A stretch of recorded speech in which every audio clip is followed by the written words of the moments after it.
Tá chegando aí agora? Olá, tudo bem? Esse aqui é o nosso canal Conhecendo o Evangelho Fora da Religião. Eu estou aqui numa sequência de lives aí falando sobre o que eu acredito, sobre o que eu entendo dos Evangelhos de Jesus. A minha regra de fé, a minha base bíblica são os Evangelhos do Mestre. E eu sempre faço algumas perguntas e eu te pergunto hoje: você já parou para ler e pensar sobre os evangelhos de Jesus? Você que não tem religião, ou até que tenha, e quer conhecer o evangelho fora da visão religiosa, católica, ou evangélica, ou qualquer outro tipo, ortodoxa, luterana, presbiteriana, tanto, não tem problema.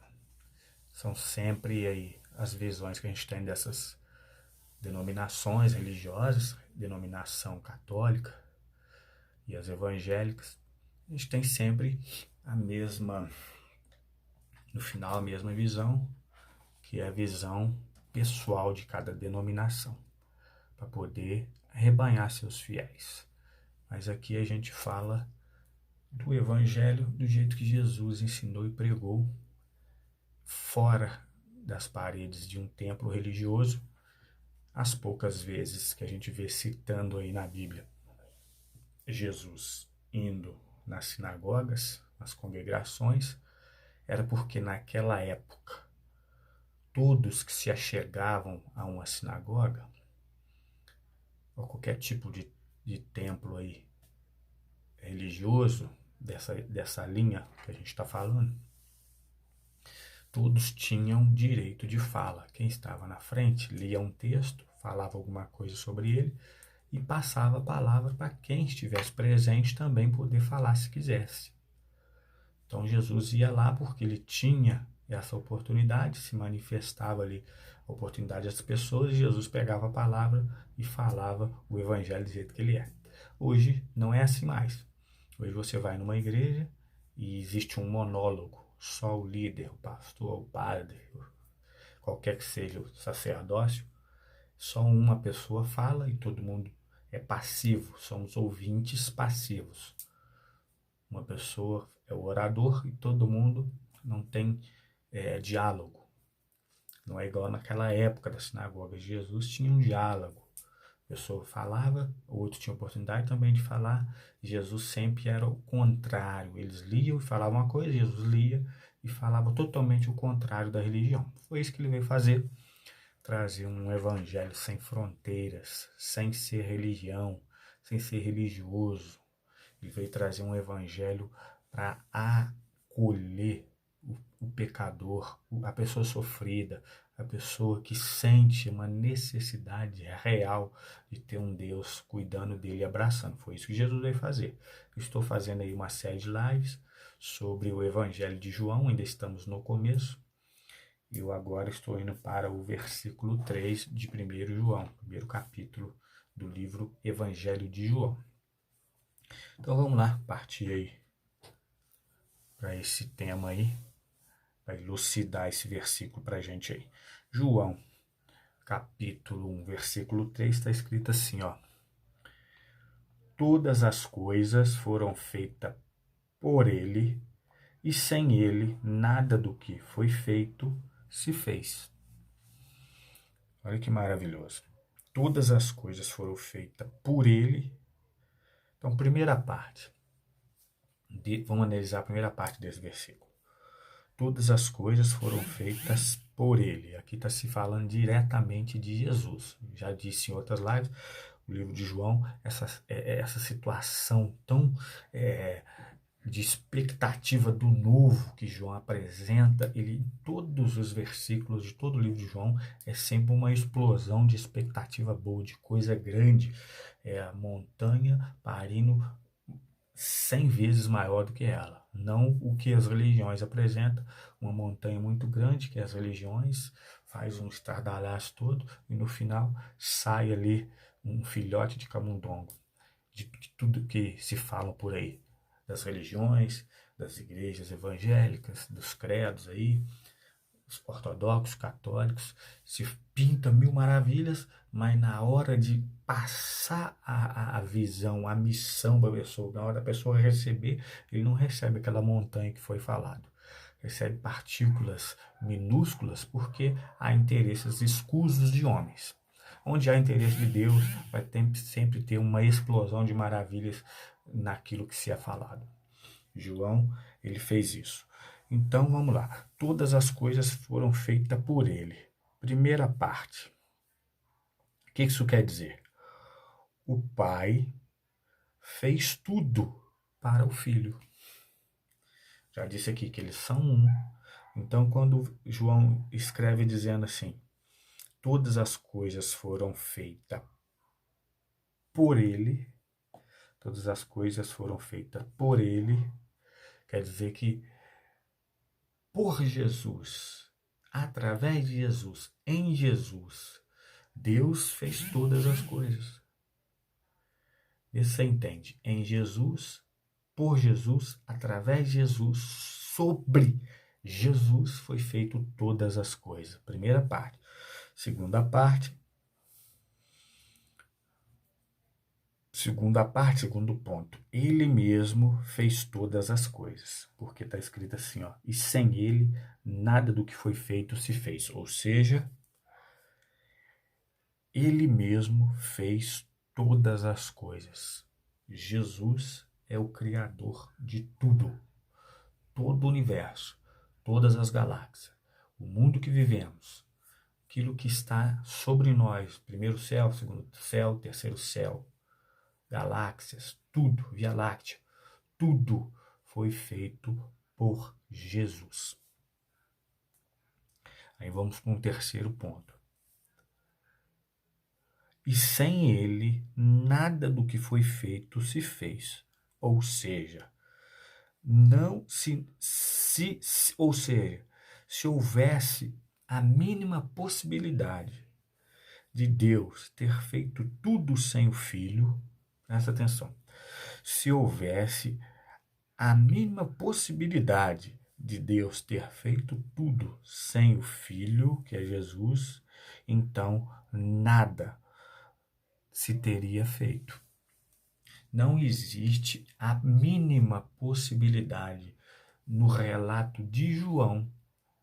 Não existe, pelo que o apóstolo João escreveu, a mínima possibilidade de Deus ter criado tudo que foi criado sem Jesus ser o autor junto.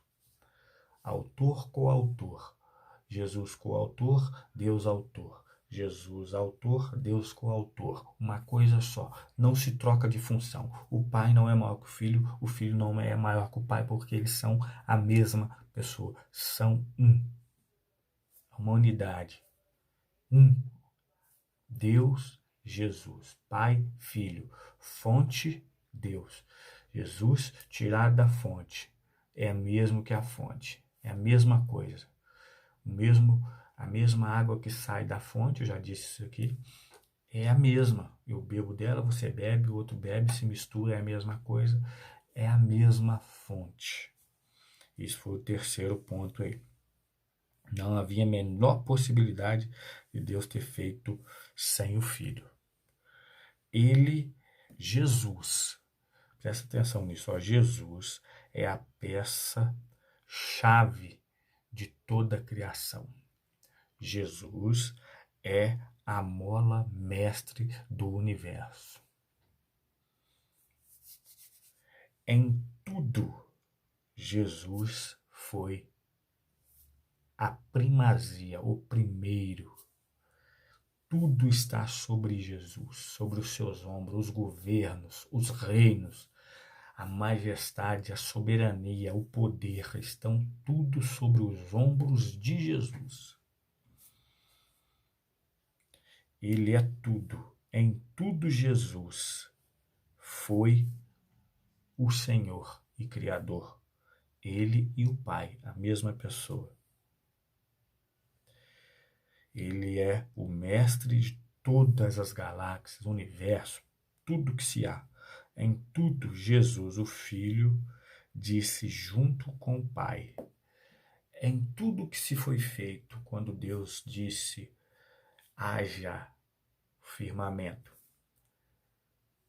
Jesus disse junto com Deus, haja a terra, e criou Deus os céus e a terra, e vem seguindo a sequência de todo o firmamento, primeiro, segundo dia, manhã e tarde, primeiro e terceiro dia, toda aquela sequência, Deus e Jesus estavam juntos. Culmina na criação do homem, ou seja, o ápice disso, de a gente entender que eles estavam juntos, quando Deus vai fazer o homem.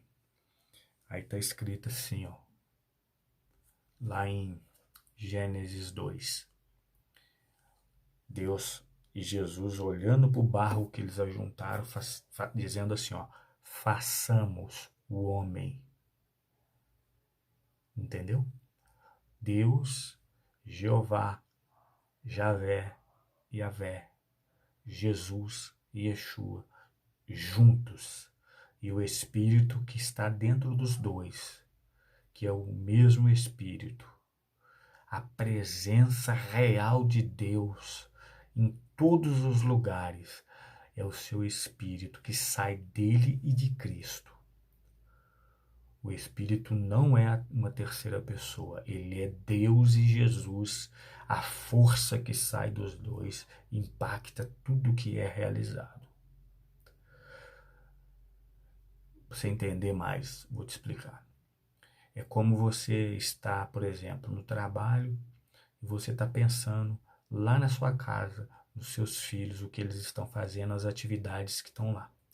Então, se a gente, que é homem, nós temos a capacidade de pensar, levar o nosso espírito a um outro lugar e ter um sentimento sobre aquele outro lugar, imagina Deus na sua onisciência, sabe tudo, onipresença está em todo lugar e onipotência, todo poder. Então, Deus, ele está em todos os lugares, porque o Espírito de Deus, que é Deus, que sai dele de Jesus, invade todos os lugares. Então ele disse ali, ó, façamos o homem. Estava Deus e Jesus, que são um, façamos o homem a nossa imagem, conforme a nossa semelhança. E Deus ainda disse assim, ó, vamos colocar no homem atributos de governo. Que o homem domine sobre os peixes do mar, sobre os animais da terra, sobre o solo, sobre tudo que está em cima da terra e nas águas. E quando diz ali em cima da terra, a gente diz sobre as plantações, os animais, sobre as águas, sobre os peixes, domine, use, controle, preserve, tudo são atributos que Deus colocou também em nós. Façamos o homem a nossa imagem, a nossa semelhança e que ele domine. Então, Deus te deu o domínio. Não para você ser subjugado por um outro ser humano como você. Nós devemos nos respeitar uns aos outros. Mas quem governa a minha mente, o meu intelecto, o meu caminho é Jesus, o único bom pastor, o único Senhor. O resto somos todos irmãos iguais, na mesma condição. Uns irmãos que sabem um pouco mais, outros que sabem um pouco menos, outros que não sabem nada, que estão aprendendo. Somos todos iguais na chegada, quando Deus disse haja o homem, façamos o homem, e na partida, quando ele nos recolhe, quando ele tira de nós o seu espírito, que é o fôlego de vida. Quando Deus e Jesus soprou nas narinas de Adão, ele soprou o Espírito Santo que entrou dentro do homem, e o homem se fez alma vivente, porque Deus se assoprou dentro de nós. Agora, cabe a cada um de nós, após a queda e a descoberta do bem e do mal, tomar o nosso rumo, o nosso caminho. Tá certo? Então, o início dado desse terceiro versículo de João 1, ele continua aí trazendo maravilhas para nós. Fique com essa palavra, até a próxima, fique firme, abra o seu coração, o seu entendimento, Deus tem muito mais para nós, eu acredito.